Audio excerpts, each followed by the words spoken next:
So this film is about a family which doesn't really get along during the Christmas season and kind of ruins the holiday for each other. Doesn't this kind of sound familiar, like another Christmas film which is coming out in December? What's that? Oh, this isn't Krampus? Why am I watching this?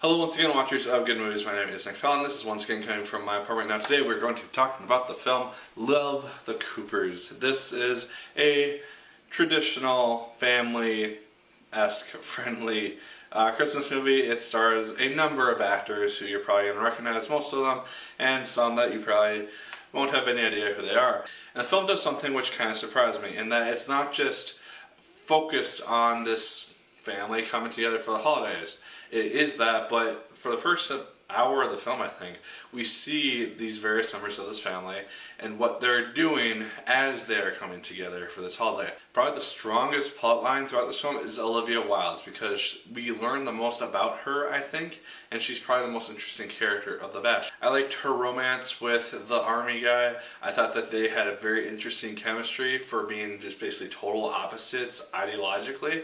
I thought that was kind of an interesting thing to see, because generally you don't see movies that say, oh hey, just example, I'm a Republican, I'm a Democrat, we have opposite views but we're still going to get along. That, you don't really see that often in movies these days. There's a number of other plot lines throughout this film in the first hour as well. There's John Goodman and his wife who are in a struggling marriage, and you learn bits and pieces about that as the film goes along. You have Ed Helms, who's trying to find a job desperately after being laid off. You have Amanda Siegfried, who is this waitress who wants to get out of town, which has this connection with an old school teacher. And you see these various plot lines kind of feed into each other. You learn something about the family in one plot line, and then they kind of bring it up in the second one. And so you learn this history of this family during the first hour of the film. You learn kind of the connections and the backgrounds of all these people, and then once they come together, you kind of get to see all that kind of play out.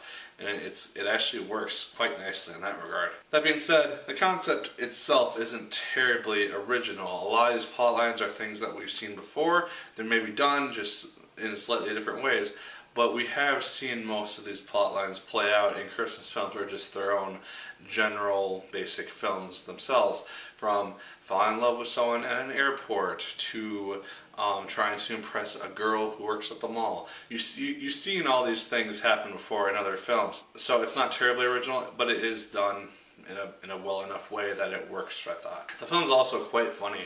I found myself just laughing out loud at a lot of things just because of how unexpectedly ridiculous it was going to get, and just some of the antics which ensue throughout this film. I thought it was a generally funny film and worked quite nicely in that regard. But I think what made this film work the most is that a lot of these characters, they felt very real. I could see people acting like Olivia Wilde's character, like John Goodman's character, just these various characters who I can kind of see reflections of other people in, and so I thought that their portrayals were very real. And I think that people can just relate to these characters in their everyday life. And I think that if a movie can do that really well, it's a good thing to point out for it, and it's a plus in my book. My only real gripe, besides the non-originality of it, is that the ending itself, like the last 5 minutes, is just a little bit weird. It just goes into this kind of weird medium that I didn't really think it needed to go into.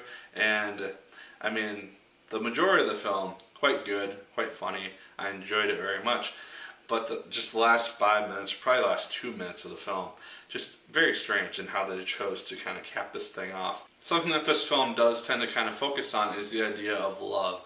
Either that being love in a loveless marriage, or just kind of breaking down your barriers and your shell to kind of let someone in with that kind of love, or just the love between two teenagers for the first time. It kind of centers around that kind of general concept, along with the idea of Christmas, and the idea that this is the time of year where that stuff is kind of brought out and it's more openly accepted. Anthony Mackie is also in this film, and especially kind of enjoyed his character arc because I would have kind of liked to see a little bit more of it. He's not really in the film a ton, and his character isn't completely necessary to the plot, but I did like his small character arc journey. But yeah, despite my intro and what you may have thought, I actually did enjoy this film quite a lot. I thought the characters were all very interesting in that they all kind of fed into their own story. I thought the actors did a very nice job in all of their portrayals. Yeah, it's just a generally funny, Christmas, family-esque film. It's nothing that I haven't seen before, but I thought it did its job quite nicely, and I found myself enjoying it. But those are my thoughts, guys, on Love the Coopers. Let me know what you thought of it down in the comments down below. Did you like the film as much as I did? Did you hate it more than I did?